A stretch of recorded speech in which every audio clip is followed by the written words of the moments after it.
Good morning mga Kabi-TV. Pag-usapan natin ngayong araw na to ang magaganap na panglimang zona ni PBBM. Mga Kabi-TV, ano bang aasahan natin sa panglimang zonang ito ni Bongbong Marcos? Ano ba ang maaasahan natin mga Kabi-TV? Ano na naman bang pangako at mga kasinungalingan ang sasabihin ngayon ni Bongbong Marcos sa sambayan ng Pilipino? Ano na naman ang ibibida niya? Kasi sa totoo lang mga Kabi-TV, noong pang-apat na zona niya, yung mahiya naman kayo. Pero hanggang ngayon, walang naipapakulong na malaking isda, lalong-lalo na ang kanyang pinsan at itong si Saldico. Hanggang ngayon, nandyan, nagpapasarap sa kanilang mga buhay, samantalang yung mga kalaban nilang lumalaban at tumutuligsa sa korupsyon na ginawa ng administrasyon na to, ay una pa nilang ipinakulong.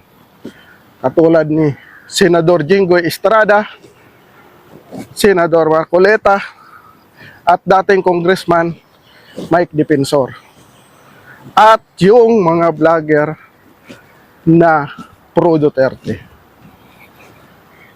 Ganyan ba ang sinasabi mong mahiya naman kayo? O talagang dapat nga talagang mahiya naman kayo kasama ka na, BBM? Dahil puro ka lang pambubudol, pangako, kasinungalingan sa sambayan ng Pilipino. Hanggang ngayon, puro lang malapit na daw di umano, sabi ng ombudsman, nasasampahan ng kaso itong si Romualdez. Puro malapit na. Puro ganito na lang daw, sabi pa nga ni Boying Remulla eh. Pero hanggang ngayon, wala pa rin. Kung sa proyekto naman mga Kabi-TV, anong proyekto ang nagawa nitong si BBM sa loob ng kanyang 4 na taon? Anong ipagmamalaki niya? Wala. Yung sinabi niyang free wifi, asaan na ngayon yung free wifi mo? Gumagana pa ba mga Kabi-TV ang free wifi nitong si BBM? Yung walang gutom program mo na pag may photo op lang nakikita, magpapakita ka pag may photo op? Anong klaseng proyekto ang maipagmamalaki mo sa loob ng yung 4 na taon? Mayroon sila ngayon. Alam ko na kung anong ibibida nito ngayon sa kanyang zona mga Kabi-TV. Yung 2 congressman na yung isa ay incumbent congressman ngayon daw, di umano, at yung isa dating congressman na sinampahan na daw ng grab ng ombudsman 2 days bago ang kanyang zona, bago ngayon ay nasampahan na daw di umano ng grab 14 counts of grab. Yun ang ipagmamalaki niya ngayon at sasabihin niyang mayroon ng nasampahan. At syempre yung mga kontraktor na mga ilang kontraktor ang sasabihin niya at ipagmamalaki niya na napakulong niya. Pero ang inaantay ng sambayan ng Pilipino ay mapakulong ang mastermind at ang mga galamay nitong sa korupsyon na hanggang ngayon ay walang nangyayari. At pag nando na, malapit na na masukol ang mastermind ay gumagawa sila ng diversionary tactics para ilihis sa mastermind ng korupsyon. Ganon ang ginagawa ng administrasyon na to. At yan dapat ang ipagmalaki mo dahil dyan kayo magaling. Sa diversionary tactics na kung saan inililihis nyo sa sambayan ng Pilipino ang katotohanan. Ganon ang dapat mong ipagmalaki ngayong sa SUNA mo dahil wala ka naman nagawa sa loob ng 4 na taon mo. Puro pangungurakot, pagnanakaw sa kaban ng sambayan ng Pilipino. Anong sasabihin na naman ng yung tagapagsalita, si Auntie Claire? Huwag niyo pong kalimutan na sa PBBM po ang nagsiwalat ng korupsyon na to. At siya rin po ang unang presidente na nagpaimbestiga sa mga korupsyon na hindi daw di umano ginawa ng Duterte administration. Gano'n na naman ang sasabihin ni Auntie Claire dahil aso nga to ng Malacanang. Tahol ng tahol.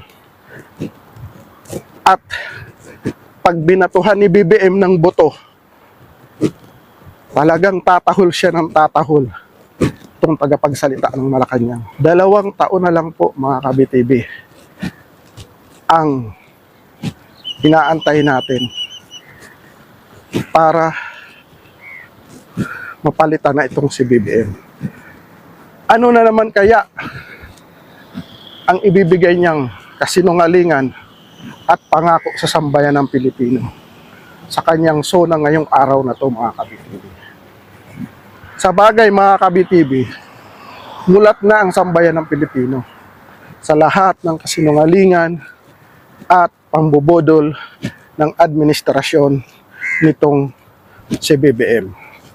Kaya kahit ano pang sabihin nito sa kanyang sunang pangako ulit ay wala na. Wala nang makikinig at maniniwala sa iyo, BBM. Mali. May makikinig pa pala sa iyo. Yung mga bayaran mong vlogger at yung mga trolls mo na bumibisita sa aking channel. Salamat pa rin. Dahil sa pagbisita nyo sa aking channel at pag-comment nyo, ibig sabihin nasasaktan kayo sa katotohanan. At salamat pa rin sa pagbisita nyo sa aking munting channel dahil epektibo pala ang ginagawa kong libreng pagsuporta sa aking presidente sa 2028 na si Inday Sara Duterte at sa buong pamilya nito.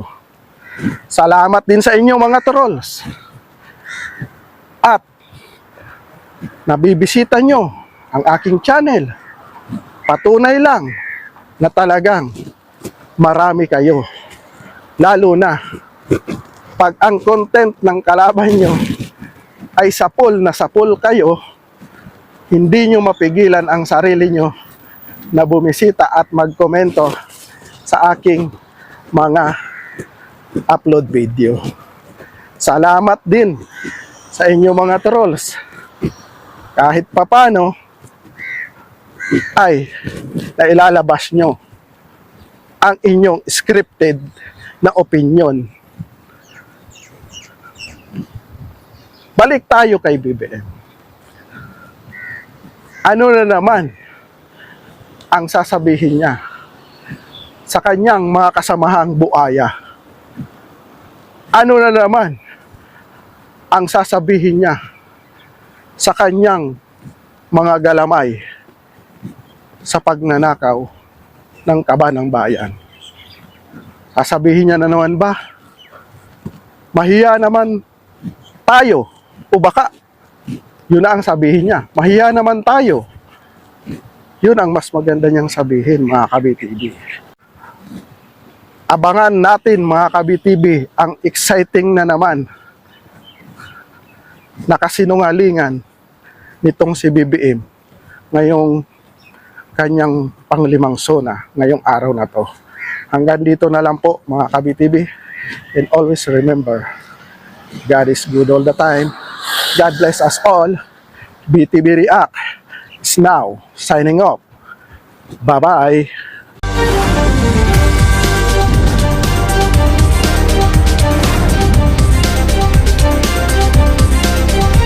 Thank you so much. BTV friends, please subscribe, like, comment and share.